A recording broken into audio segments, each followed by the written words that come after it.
Yeah, let's move across a universe. All right, let's put our seatbelts on. Get on a new ship. It'll take us to... What universe are we going to, Ian? We're going to go to a certain galaxy. It's not near, one might say. It may be far. Let's go into light speed into a galaxy far, far away, Ian. Far, far away. Star Wars! We're going to talk about Star Wars, guys!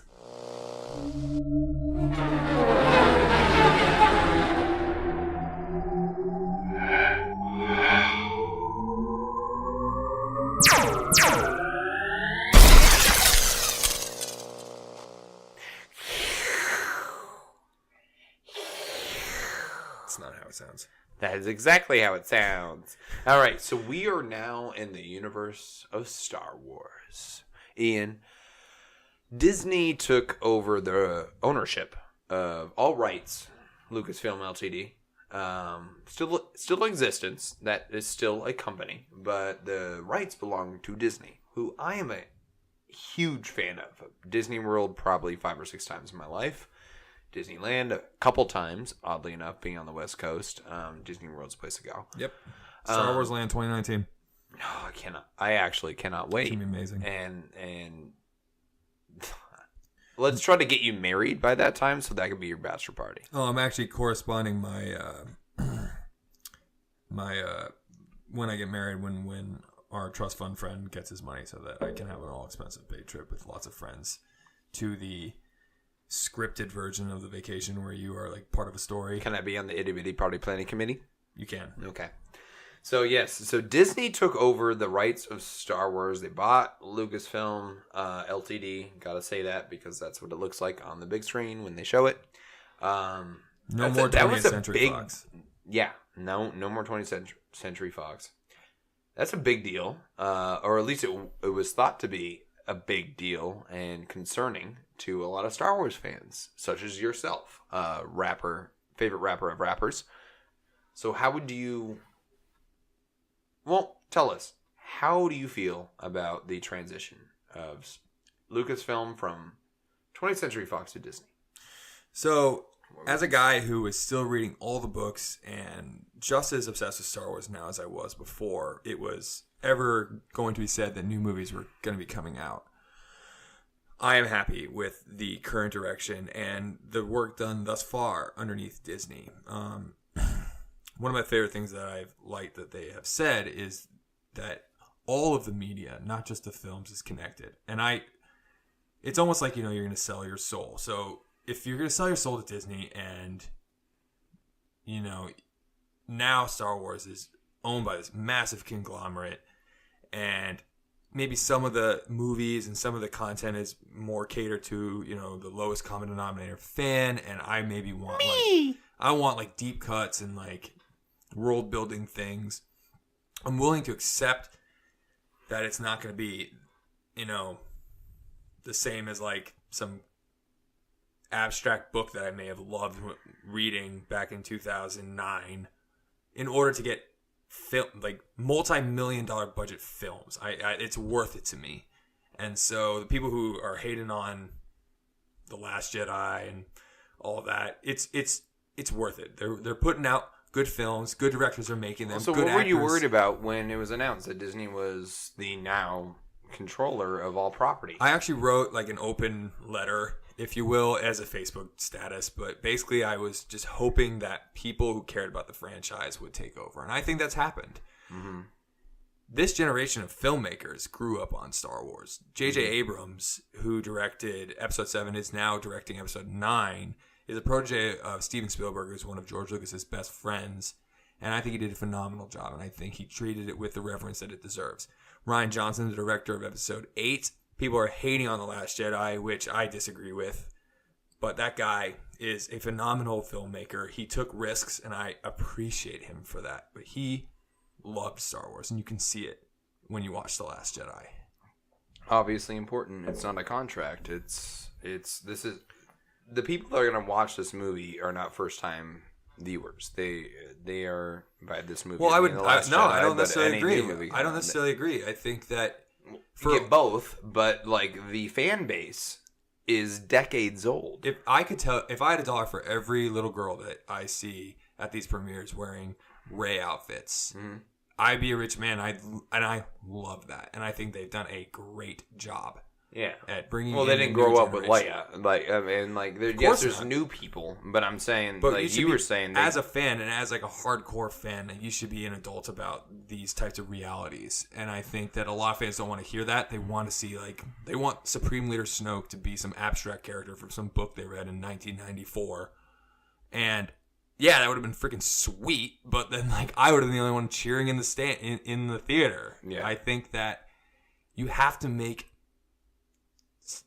Here's what I would prefer. If you had either or. If you had a huge film with a bunch of deep cuts and a bunch of obscure references to books that only I would understand, that maybe had a more dense plot of Star Wars meaning and depth, or would I rather have a more simple plot but with fantastic acting, a consistent story, and someone next to you cheering with you. Yeah, and the midnight premieres, you can't beat them. I would choose that.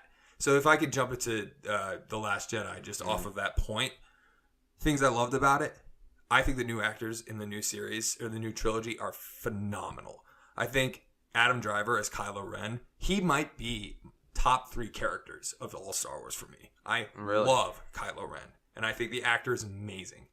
If you think about that... He's definitely got the look. Yeah. And obviously, acting skill. He's amazing. Yeah, he comes from, obviously, when you look at an actor and you're like, oh, they've only been in 3 things ever. And you look at their IMDb, they've been doing shit for you take Natalie 50 years. Portman, and that didn't work. And she was huge. Or Samuel L. Jackson. She did work, but the character, it didn't continue, everyone hates on the prequels because the acting wasn't good. And you can blame that on George Lucas, but at the same time, if you look at Daisy Ridley, who plays Rey, or Adam Driver, who plays Kylo Ren, those guys are putting it on the line. Mm-hmm. That. Well, he came from Girls, is what I was going to bring up, which is funny to see that lily pond, and then the lily pond he added on. And it's wow, okay. Yeah. He went from Girls on HBO to being Kylo fucking Ren. I know. And what a cool, ballsy choice. I mean, ballsy. What was he risking? Girls to be on I meant Star Wars? I meant from the perspective of the casting people. Oh, totally. But that just shows that the casting it's a real job. And, absolutely. And there's people that are good at their job and bad at their job. And I agree with you. I mean, I'm not into the universe as much as you are. Doesn't mean I don't love Star Wars. Love Star Wars. I'm more of Indiana Jones. Very, very, very related actually to Star Wars manufacturing when it comes to production and the creators of it. But I love Star Wars, and man, Adam Driver was fantastic. I huge Disney fan, was excited. I grew up going to Disney World and riding Star Tours, and that's how I got into Star Wars, actually. And Star Tours? Yep. Didn't know what Star Wars was until I got on Star Tours. Yeah, and that even is evolved. That's a whole Disney thing. Yep. And they've just done, I think, a wonderful job with the relationship between adopting Star Wars. They've already had a contractual agreement apparently for years and years and years and years. But now they just own it. And that was what the dividing point between real fan or new fan or whatever was going to happen. And you being someone from the OG Star Wars fan, you would say that A-OK, keep going Disney, right? I would say I'm 28 years old, and I think that a lot of people are being a little childish about the outrage of things they don't like about Star Wars. They had this vision of what they wanted to see, and it's that point I was making. They had this notion, even I thought that Rey was Luke Skywalker's daughter.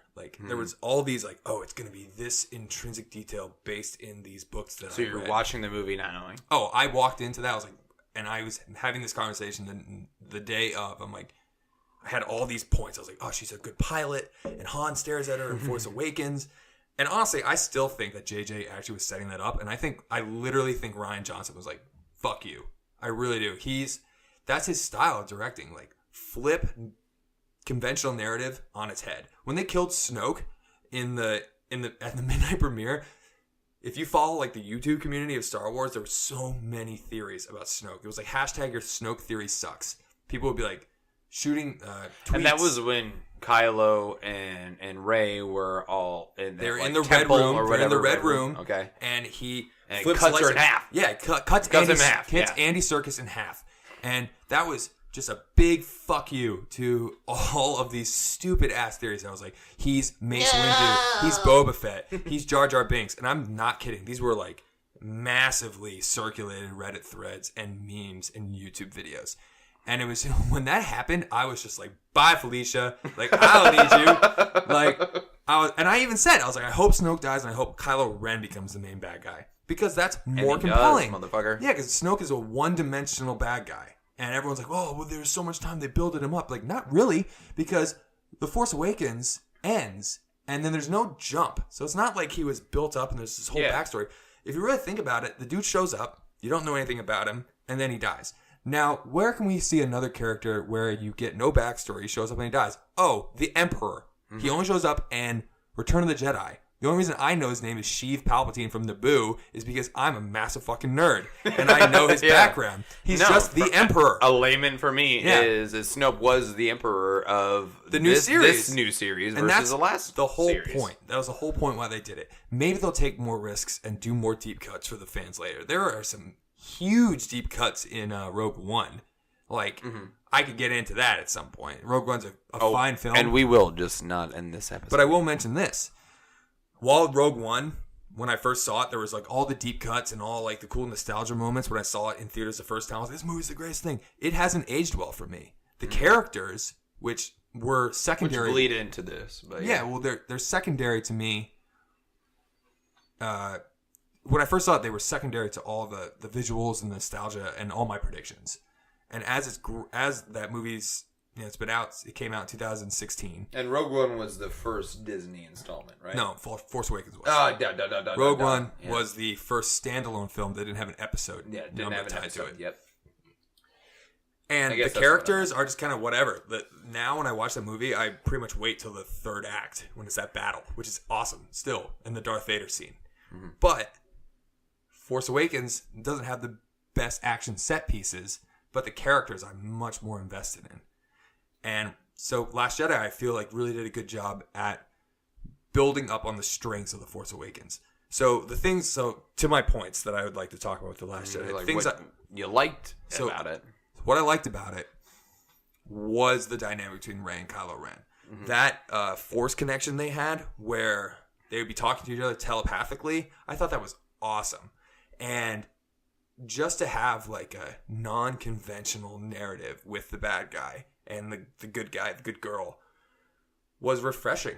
It was almost like, as a layman watching it, is Rey going to go to that side? That'd be awesome. It looked like it was very reasonable. And you were guessing, and like all the were you guessing? Oh yeah.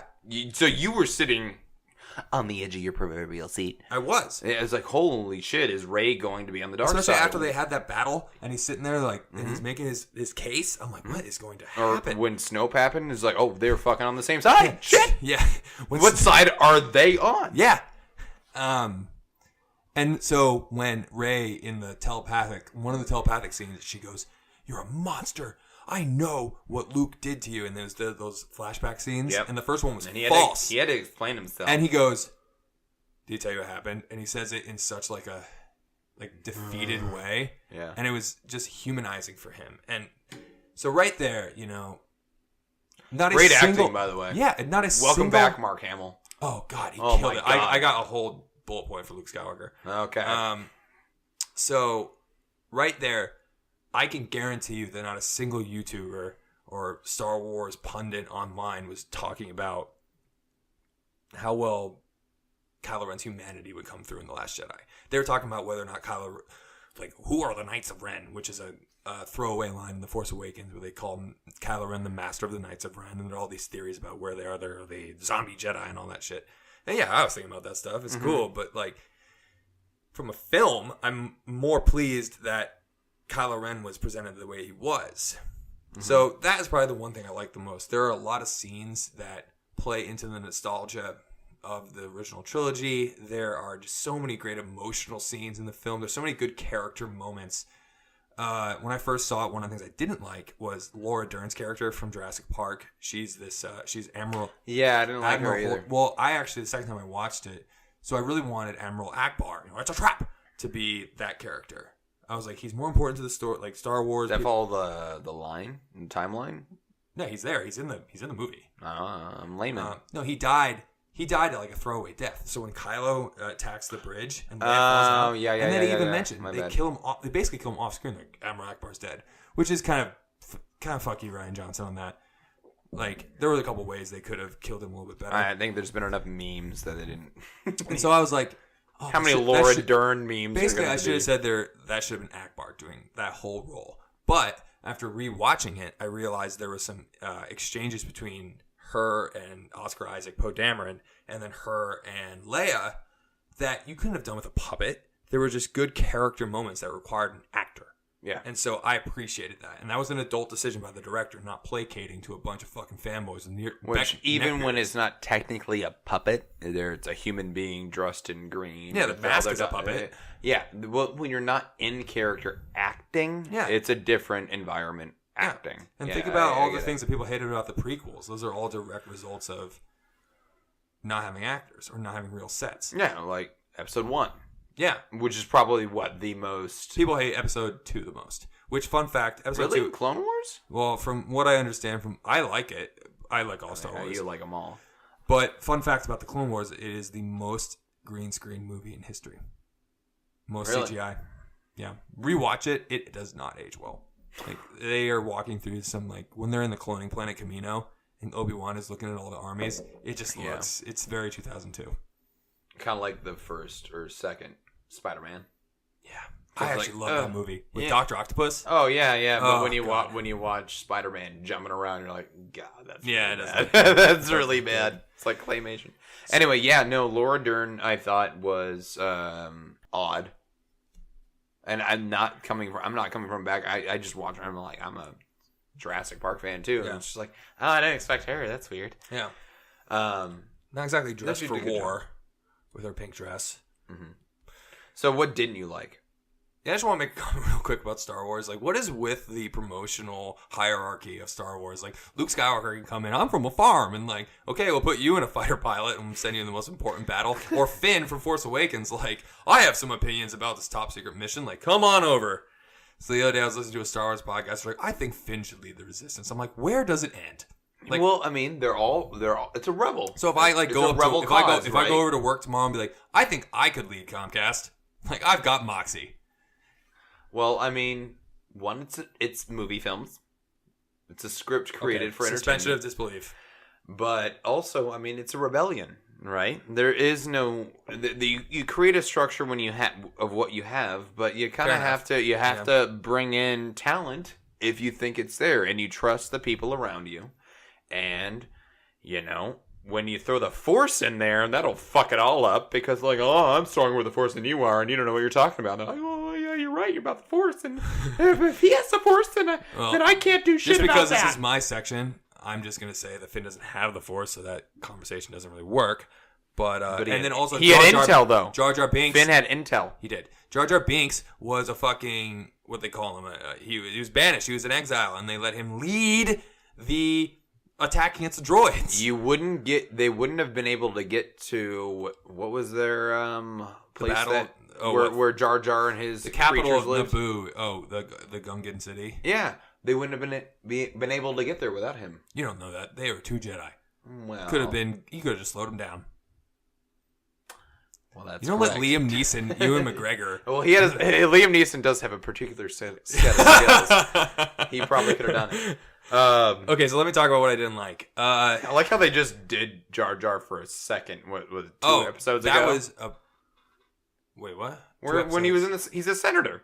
Oh, yeah. I thought I was He's like a 2 senator episodes now. ago. Oh, yeah, so like 20 years ago. Congratulations! Yeah. Like, Oh, yeah, there you go. That plays right right. into my point. You're a fucking senator now. You have no education. It's just like real world. Yeah. Where did he go to school? Under the sea.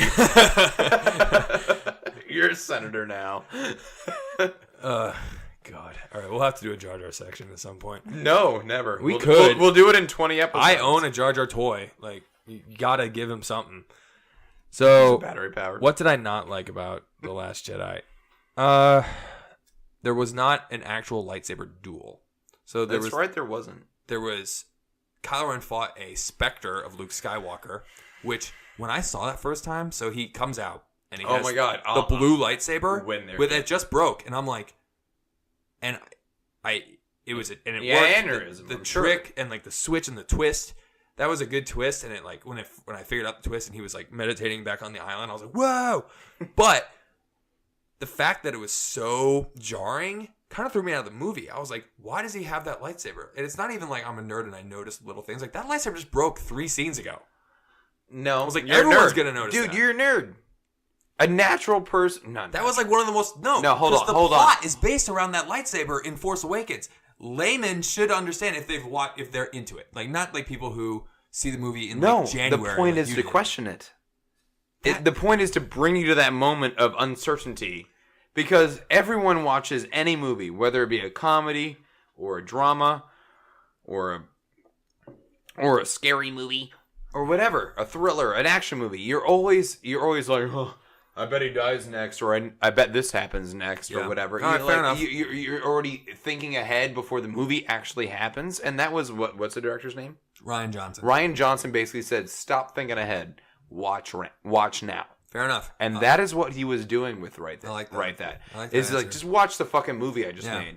Don't think about the movie I'm creating. And after the fact, they point out like a bunch of visual cues that they do with him. So it's on the salt planet where when you move the top layer, the white salt, the red dirt comes up. Yeah. And there's like these scenes. And visually beautifully done, by the way. What a wonderful scene. And so even though it wasn't a lightsaber duel, there were like cool like kind of samurai moments where they're like each preparing for like the charge, and they're like settling their feet almost like they're winding up to bat. Yeah.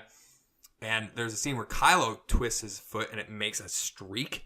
And then the next scene, Luke does it and there's nothing. And so oh, no shit. Yeah. Oh, that's cool. And like the effects of the wind on Kylo are way more than Luke.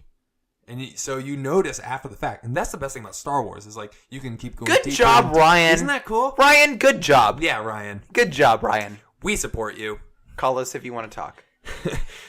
Just what's our 206-555. What's our Lucasfilm contact? We can't say that. Oh, okay. I don't know if that's bad or good, but it makes us sound really badass. Yeah, we have a Lucasfilm. We have a Lucasfilm contact. Well, as soon as he contacts us back, he's our Lucasfilm contact. Yeah, area code 415. So, what did I even say I didn't like? There was no lightsaber duel. No, there was no lightsaber duel. I didn't like Finn's plot. I didn't really care for it. I feel like Finn was my favorite character of The Force Awakens, and that plot I felt was very rushed. I felt like they could have done away with that whole plot and Do you think maybe brought Finn into the plot with Poe. I love the mutiny plot on the ship. Yeah. And I like it because it's like a very intimate plot. It's not like even The Force Awakens is an intimate plot, but like the prequels are all about armies and governments, and like it's not character driven, which I liked because Force Awakens was definitely character driven. Agreed. And I'm talking about the prequels. Yeah. Like the separatists and the taxation of the Trade Federation. And like a lot of really old school fans get really butthurt by that for some reason. They're like, why are we talking about taxes? But I liked it. I was like, this is cool. Like I want to know about the politics. Can I ask you a question? Yeah. Being a layman, and you've mentioned multiple times you even said the word purist, but other fans have an opinion about that episode shouldn't have this, or that prequels or sequels shouldn't have had that. Wouldn't you just be happy that more content is coming out? Well, that's there my on the point big about screen? the Disney stuff. It's like just get over it and have an opinion after the fact about how that was done, because you're a fan and that's allowed. Agreed. But be like, I'd rather that not happen ever. I'd rather never see a movie. It's like bullshit. You were the first person to see that fucking movie. Yeah, and you will be the first one to see every movie continually forever. So why don't you suck my lightsaber and stop it? Yeah. Okay. Also, FYI, if you suck a lightsaber, you'll die. Also, if you fuck a lightsaber, that was what I was going to say. Oh, well, watch your language, and both end in the same way. Imminent death. So... Small chance of success. So yeah, what I didn't like, I don't like Finn's storyline. I love Finn the character. It just felt like I just didn't like it. Like there was like they go to this casino planet and like it was way too fast. Like there wasn't like I like world building. There wasn't enough world building. Felt like the Benicio del Toro character was a little bit kind of wasted. And hold on. I love Benicio del Toro. I love him as an actor, but. You feel like the actor's character wasted? Yeah, I read the book. I read the Last Jedi book, and they give him like a way cooler backstory, and like you definitely get to see a little bit more from his perspective. But I think he was the right actor for that character. Sure. But I think it was maybe written or directed. Maybe tell me where I'm wrong. But Benicio del Toro is absolutely the best character or best actor for that character. Yeah. But it just seemed off, and I don't disagree with you. Yeah, I feel like you spend more time with that character. You know, you give him a name. Mm-hmm. You, yeah, like, you know, the Jabba the Hutt scene in Return of the Jedi, like, that takes a lot of building up. Like, each character is introduced slowly, and you understand, like, you know, what Jabba's palace is like, and like what happens to people when he doesn't like you. He drops you in the Rancor pit. He does that, and that scene is established before he drops another person in, and like you understand he's the mighty illustrious Jabba, and like 3PO becomes his sidekick or his major domo, and I just felt like that was much more established. You didn't know what Jabba's palace was. You just knew that he had a beef with Han. This was just like, here's this place. They get arrested. If you're not paying attention, you don't even know why they were arrested. They were arrested because they parked on the beach. Did you know that? I did not know that either. Yeah, like you needed to read the book. And you shouldn't need to read a book. And so... Fuck reading. Yeah, that's why you're listening right now. I audibled it. So... No, I hear you. Yeah. I hear you. And that sucks that there was more to gain from a Benicio del Toro, who is a phenomenal actor. Well, that's the thing about Star Wars is like people will literally stop what they're doing to be in a Star Wars movie, but that means that like they're dumbing themselves down a little bit, depending on the character, a little bit. So yeah, or but the direction of the film because it's gonna be a Star Wars film. Yes, but there is a character I don't think that was misused. Was his name Buke Lightwalker? His name was Steven Jackson. Steven Jackson of the Golden State Warriors. Nah, no, he was really good in Star Wars. Yes. Now, Luke motherfucking Skywalker. So, I think, and I know you're gonna explode. So I'm gonna say what I want to say now, and this is not bad. We're gonna explode happy thoughts. These are happy thoughts. Is that Mark Hamill? Welcome the fuck back to Star Wars because one, killed it. Especially knowing now what you told me about rewatch it. Rewatch the wind. Rewatch the sand. Rewatch the movements and all that stuff. It's like, oh my God, that was totally planned and they knew with it. Obviously, good job, Ryan. But, man, Mark Hamill as Luke Skywalker reprising the role. If that's not a bridge between the previous... trilogy. The Tridge. The OG Tridge. Like, seriously, though, if that's not a bridge, I don't know what is. Welcome back. Yeah. Go ahead. I'm just going to say a couple of things just to respond to what you just said. So, a couple of other things to notice about when you rewatch the movie. So, he's not really there. So, he's not there. You can't touch him. So, that scene with Leia, after reading the book and listening to the commentary, Leia knows the minute he goes and kisses her on the forehead because he actually doesn't do it.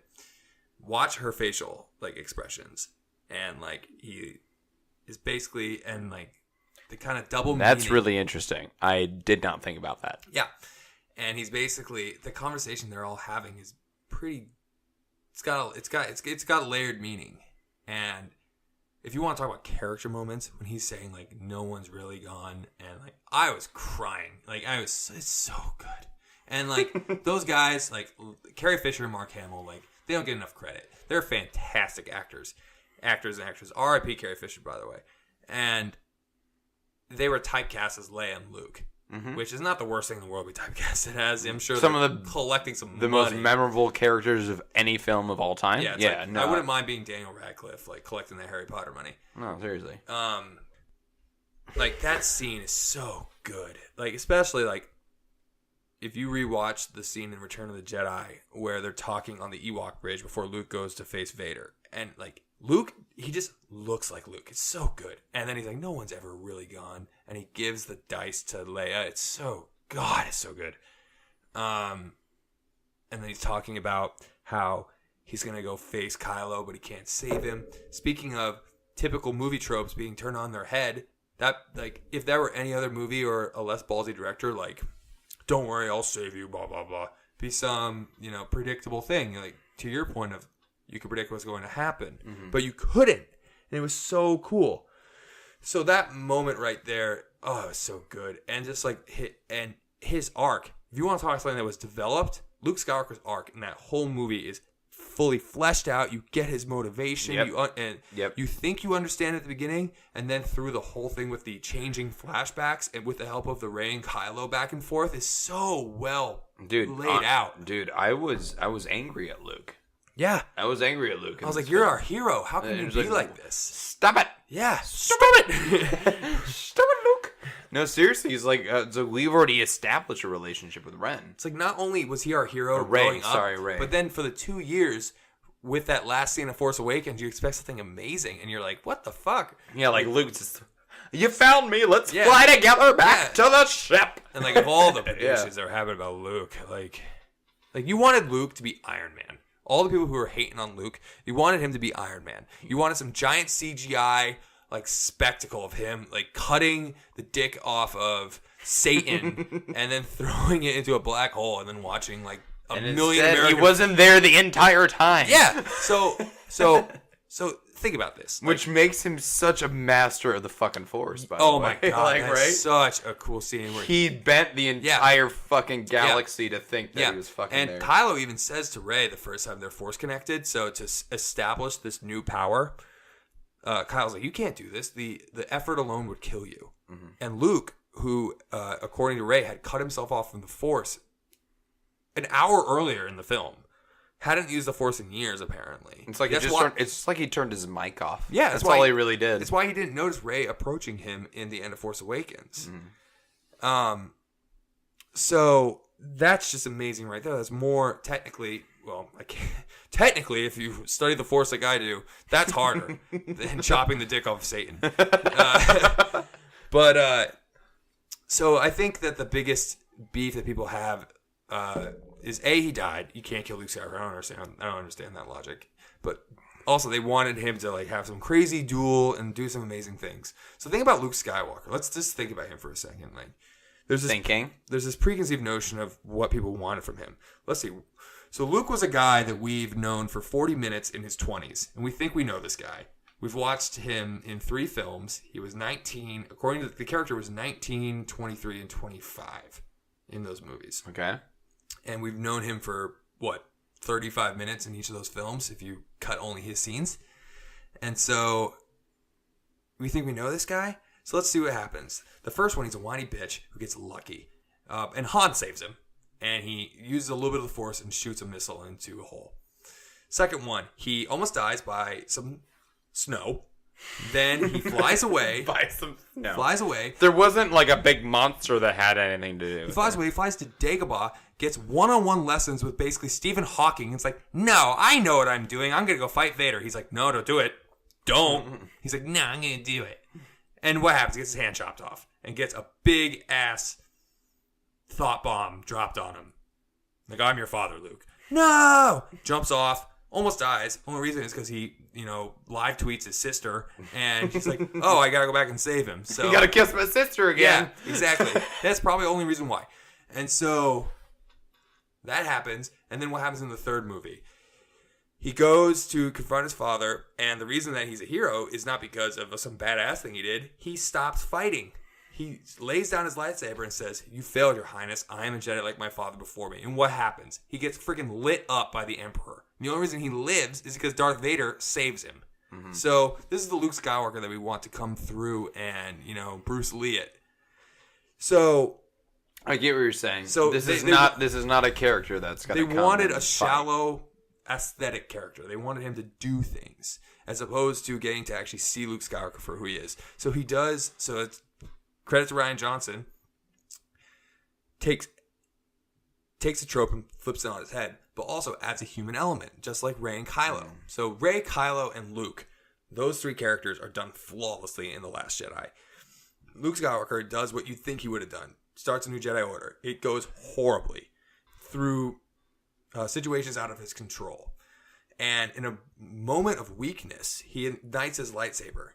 And then immediately, according to the factual flashback, if you will, he says, "I was very ashamed, but Ben saw me do it, so he attacked me." Mm-hmm. And then Ben apparently has all this darkness in him already, which I'm sure will be explored in books or movies or something.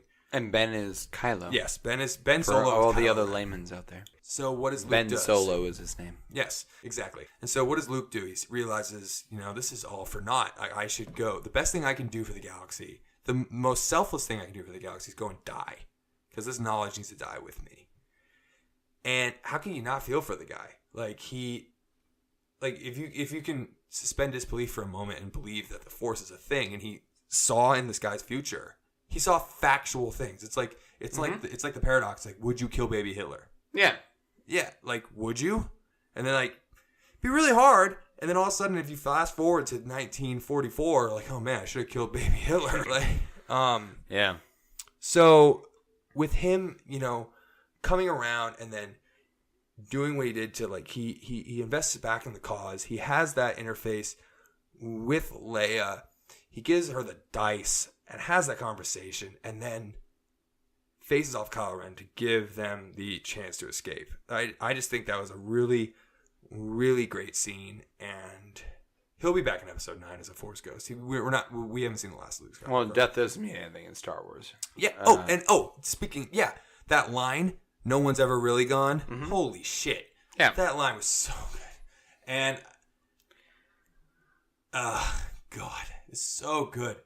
And then everyone gets up and he's walking out and everyone's staring at him, and it's just like everyone's just like awestruck and blown away. And the whole point is he's creating the legend of Luke Skywalker, which is why that scene that ends the film, which resonates. No other director would have done with the little kids. Do you remember that scene? Yeah. And he's telling the story of Luke Skywalker. Mm-hmm. Don't tell me how that story got out already, but that was really cool, and that's the point. Rey believed in this legend of Luke Skywalker, and then the point is, and we believed it as the audience, and Luke was basically like, "No, it's not a real thing," and we were all like, "What the fuck?" And that's a cynical but kind of realistic. We idolize heroes, and most people aren't the way that we perceive them to be in legend. Not at all. And so 100%. I don't even know you very much, even though I know you very, very, very, very well. And so he takes that and he's like, "Hey, here's some realism. Let's this isn't your grandma's Star Wars." And things don't go Your up. My grandpa did not listen to or watch Star Wars. I didn't listen to Star Wars on the radio. My wife did, your grandmother. I'm just wondering what now Episode 9, your grandma's Star Wars. But so it's not it's Gertrude in Tatooine. It's just very cool. Just adding some realism. Shit doesn't always work out, and I thought that was very cool. But still, at the same time, it takes that cynicism and throws it in your face and says, "Fuck you" to your notion of what Luke Skywalker was. But then he comes around because he is a hero, but he's a hero. Kind of like Batman in the Dark Knight, where it's he's not like Batman in the cartoons or Batman. He's always loved, always you're the best, impervious. Yeah, no, you have problems. Bang, you have bad problems you got to deal with. Yeah, no, I agree. Based with that. in realism, and so I really appreciated that. So I was quite pleased with this Luke Skywalker character. So you're pretty happy with Disney then, huh?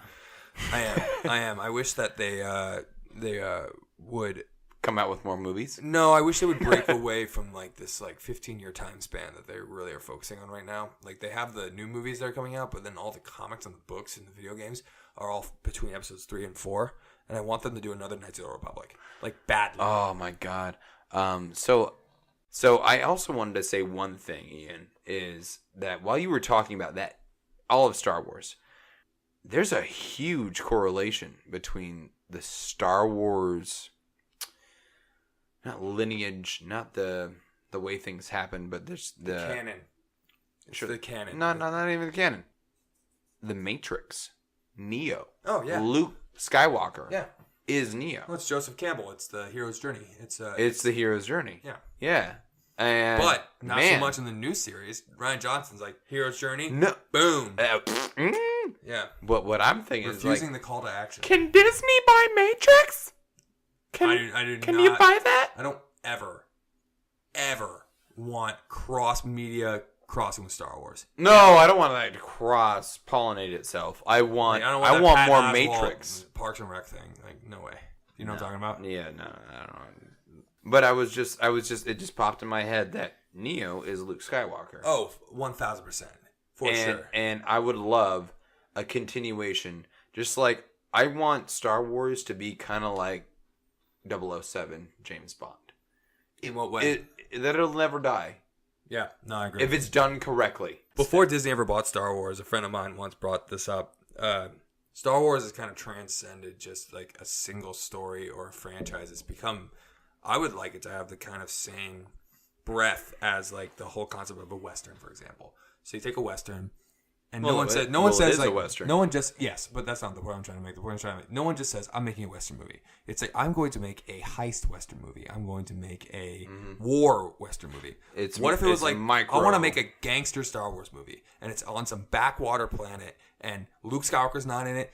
It's just in the Star Wars universe. You might see TIE fighters, you might see stormtroopers, but it's all new characters. Yeah. Why not? And like, you won't ruin Luke Skywalker. It would just be, and if it failed, it's just a universe. Yeah. It's just a universe. Let's just live in universes, everyone. Yes. We're doing our episode in that way. Let's just live in universes. What if there was a James Bond, like he was a fucking amazing Republic agent, and he infiltrated? Actually, probably they're separatists. Well, that sounds very cross-pollination of universes, anyway. Are you saying a version of a James Bond? Are you saying a competent agent with a British accent can't be in Star Wars? Touche. Which is French. Actually, Daniel Craig is in The Force Awakens, so let's not forget that. That's true. He gets super mind controlled by Rey.